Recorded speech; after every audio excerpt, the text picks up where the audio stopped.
Hey, this is the demonstration of the ABM 60 mask aligner.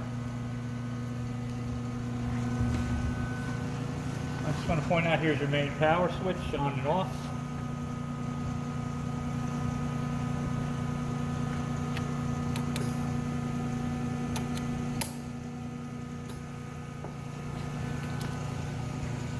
Actually, you do have pretty power coming in. Here's your main power right here. This will turn on everything because there are outlets in the back. You do have an emergency on off here. System vacuum, system pressure gauges. Right now we're set up with a 2-inch chuck. We'll go ahead and open this up. You see it also has the 2 alignment cameras here. Each camera will be reflected on the TV monitor up there. So we got a 2-inch chuck, square chuck. I have a substrate on here, the aluminum oxide with some bolts or pads on it. We're just using that as a sample.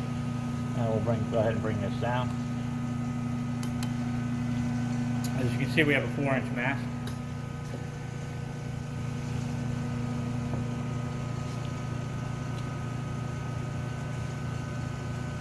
And so while we're here now, I'm going to show you that the stage. You can align the stage. Here's the theta adjustment. If you're looking at the monitor, you can see it move. Your Y and your X. So right here, what I'll do is I'll turn the substrate vacuum on. This is your Z clutch here. You can move it up. I have it set right now. Move it up until you make contact, and then you want to drop it down. The separation of how many microns you want to be separated from your substrate to your mask. So that's been fully tested. So right now we have the vacuum substrate switch on. So we the piece is being held to the chuck. I do have the now. This is your nitrogen flow, so this will allow you to flow nitrogen between your chuck and your mask. And so at this point, what I'll do is go ahead and hit the contact. So that'll pull your substrate up to make contact with the mask. If you watch on here, you'll watch as I turn on and off the vacuum. You can see there's a slight movement. And what's happening is the substrate's moving up and making contact with the chuck. Again, you can adjust how much pressure you want to put on that for vacuum. Adjustable up and down. And you can also adjust your nitrogen flow. I recommend it be somewhere between 2 and 5, so I'll keep it around 3. So what I'll do here is, also too, I want to point out, here's your lamp controller. I turned it on. It's set. You start it by hitting the start button. It's all explained how to operate this in the manual. But right now I have the idle set at 300 watts. And I did a uniformity check, and at 300 watts we're getting about 8 milliwatts per centimeter squared for your intensity. I'm going to switch this back over to intensity. I'm going to run this in constant intensity mode.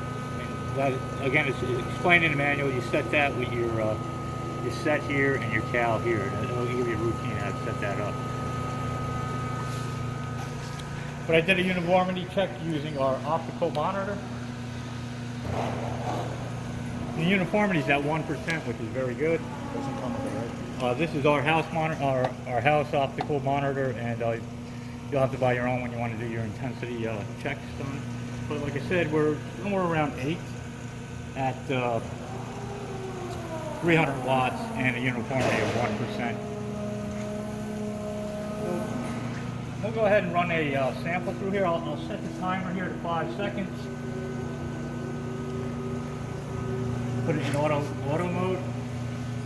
So once you're aligned, you have your contact on. Go ahead and hit your cycle.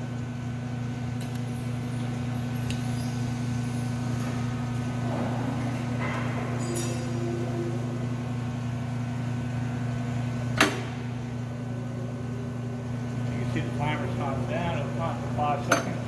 Okay, move back over.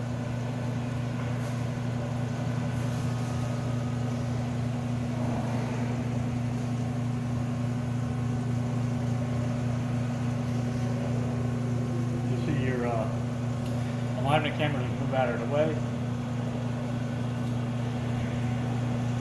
The mask holder will rise up, and it'll actually set the vacuum off too. At this point, you can remove your substrate, put another substrate on there.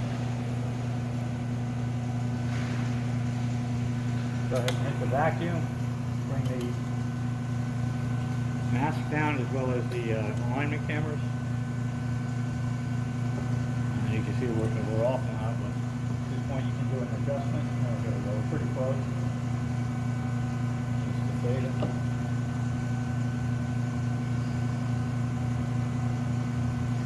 And again, you can go ahead and cycle. You can cycle in manual mode.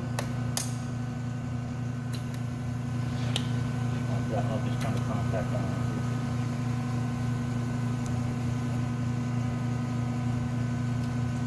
So in manual mode, what you want to do over here is shut your auto exposure off. At this point, turn your auto exposure on manually. It'll climb off for 5 seconds, and then you go ahead and cycle it back over.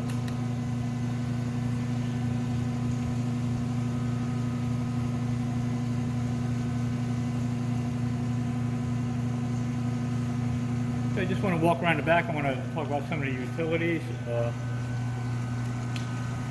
can see we have a line running into our lamp source exhaust. There's a fan in here that's pulling out the ozone into the exhaust. See, here's our all our connections for our power. We have a main power of 110 coming in.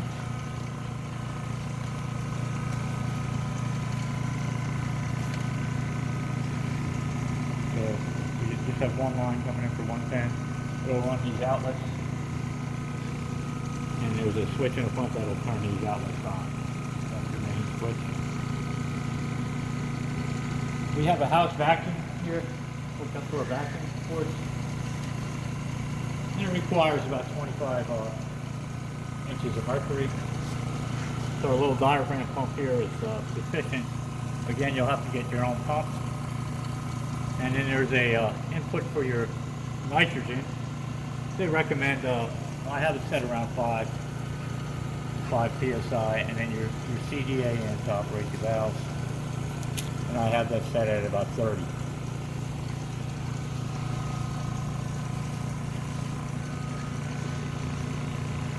Okay, there's one other thing I want to point out is we were able to procure a 5-inch mask holder. And you can see I have the mask mounted. And that's an easy replacement. You would just come in here, release these two. Well, we can lift this up and I'll go ahead and do it for you. I'm going to leave the vacuum on. That'll keep this down.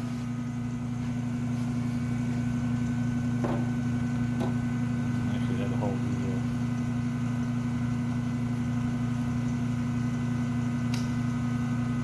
Alright, so what you would do is you would go ahead and replace your, there's a vacuum line here, and you go ahead and replace your mask. And then one other thing Roger pointed out, you may be doing 1-inch substrate, and a fix for that was using a 2-inch chuck. Is I made a piece of Mylar, cut it out to the 2-inch size, and I put a little hole in the center, and what you would do there is go ahead and place your Mylar on top of your 2-inch chuck. You put your 1-inch piece in the center. And go ahead and turn the vacuum on. I misaligned it a little here. So what you're doing is you're masking off majority of the vacuum port other than the center.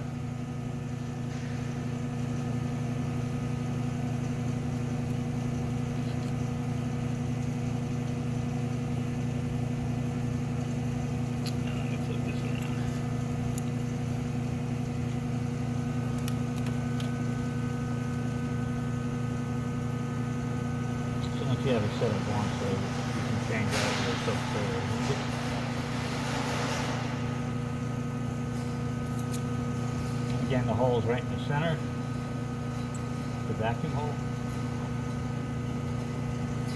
Line up your piece and go and vacuum it.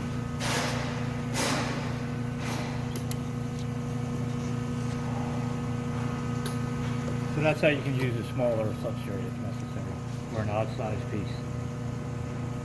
Okay, that's it for the demonstration.